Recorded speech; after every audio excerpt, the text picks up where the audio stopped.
Okay, it's the last day of February, it's the 29th, and I decided I'm gonna do 30 days.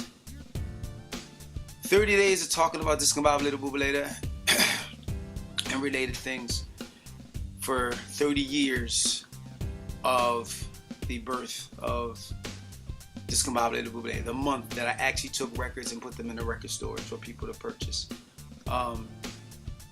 There's something, a story that like a lot of people ask me. A lot of people, as much as I love to play basketball, I'm really not good enough to be wearing a basketball around my neck. This is not basketball, this is the world. And this world has a very special meaning to me because back in 1986, when time, I think 86 to 87, when things started to kind of get a little bit rough, you know, because things are trendy, something happens quick, and you know, then things kind of slow down, and I think I was feeling down one day, and a very special friend of mine, her name is Beatrice Sessoms, we call her BB, I love BB, and BB one day, we used to talk a lot. Like, I mean, I was a young guy who I always had a lot of bright ideas, you know what I mean? I was always optimistic about life and what I was trying to do, no matter what my past was, because, you know, I came from a childhood that I felt as though was real ugly, put down a lot, told I wasn't going to make it, wasn't going to be anything. And so BB was a rare person to me because she is a person that's, she won't allow you to have an excuse for anything. Like, and it's funny because I've adapted that same type of mentality. Like, she will not allow you to say you can't. You know what I mean? She's gonna make you analyze what you're talking about, what you can't do, and by the end of the conversation, you're gonna believe that you can. And BB one day was looking at me, and I don't know, I must have said something, and I saw like a sparkle in her eye, and she just looked at me with a glint and said, "You are going to go around the world one day." And then she took this necklace from around her neck and put it around my neck and said, "This is for you because you're going to go around the world one day." That was 87. I believe it was 87.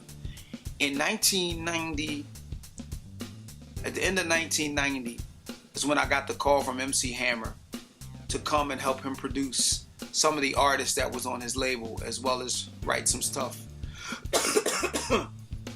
for him or whatever. And the Rocky 5 thing came into play, which is a whole nother story that you'll see. I have a video out called "What Happened to Joey B. Ellis," and so that's on one of my YouTube channels. I don't know right offhand, but it talks about the whole thing and what happened with you know, the rise and fall of my time with MC Hammer. But the thing that was just crazy, I just remember being in another country and thinking back, BB told me this would happen. Like, that was like nuts. And you know, and I think that it's important to have people around you that believe in you and that can see a little bit further than you can, that you know, because a lot of what we do in our daily lives has a lot to do with how we look at things. Let's just say, for instance, let's say for instance you leave your house and you leave your wallet in your house, but you went to several places in that day and you believe that your wallet is actually lost. So that is the worst case scenario for your wallet in that situation. So what your mind says is, this is the worst case scenario, so your whole day gone until you get back to your house.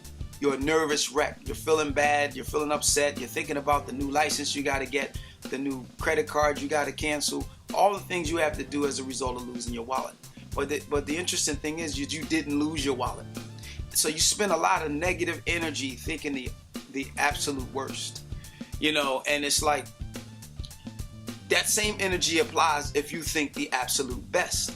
Like, you had a bad day worried about your wallet, you'll have a good day thinking that good things will come to you. And because you walk, because you're gonna walk the way you feel.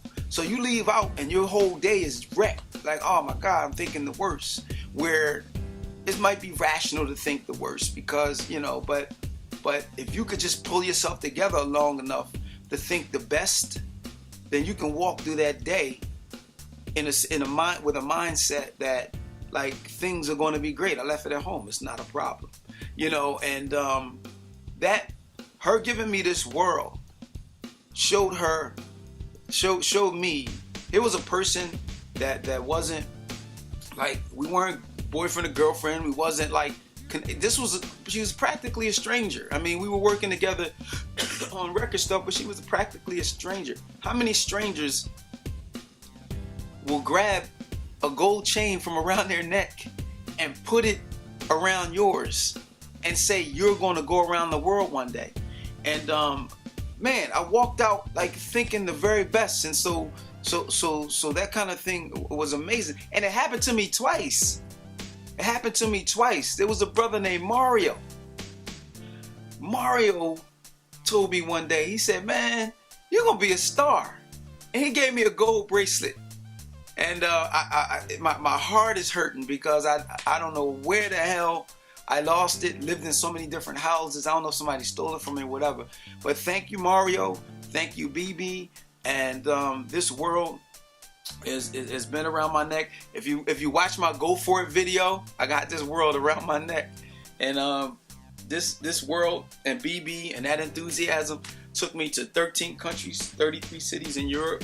I also performed in Japan, in the Tokyo Dome, the Osaka Dome, opening up as the opening act for MC Hammer.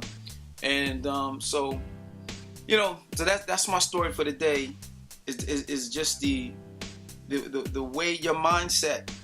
If you don't have people around you to push you in a positive light, and then you carry yourself in a positive way. Because I carried myself in a positive way, people with positive thoughts and positive insight were attracted to me to tell me that things were going to be okay. But if I'd have walked around dragging like, oh man, you know, things are horrible, because nobody really knows, or you know, when I'm doing bad. Nobody really knows. I mean, it's not really what I do, you know. So walk in a positive light, and you will attract positive light. And you know, that's my philosophy for the day. Thanks for everybody who's been watching these videos. I know they're pretty lengthy.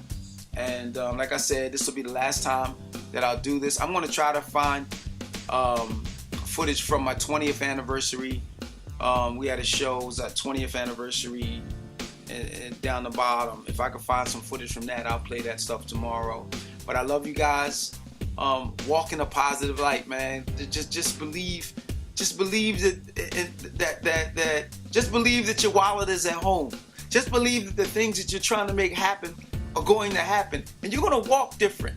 You're going to walk different, and as you walk different, people notice, and positive people are attracted to positive people, you know. But if you walk with your head down, you're going to attract people. Yeah, man, I know. Yeah, it is jacked up. It is going to be bad, you know. But you know, I was lucky enough to walk in a positive light and say positive, enlightening things, and that sparked people who are already positive and walking in the light, and you know, and thinking about, you know, go to the light, Carolyn, go to the light. It just reminded me of Poltergeist. But anyway, thanks, peace. Again, the world is yours.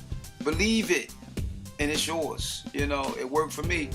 And if it don't get you around the world, at least walking, acting, and believing will put you around people that believe. And that's my point. That's my philosophy. That's my story. Discombobulatorbubalator got me BB, then BB got me the world. You know what I mean? So thanks, and thanks Mario. You got me the success, and they both did it with gold. So I do my best to live my life like it's golden. Thank you. But anyway, peace. Little Jack Horner sat down in a corner, writing on the wall. His mother came, slapped him in the back of his head and said, "You have no sense at all." He fell to the floor and picked himself up. She said, "Get out." He said, "What the fuck? I'm 18 now, I'm almost grown. I I think it's about time for me to be on my own. He got his feet out, sneaks to Giorgio Cologne, Rust-Oleum paint and commenced to leave home. Despite of the fact that he was a tad needy, it took up a life of writing graffiti.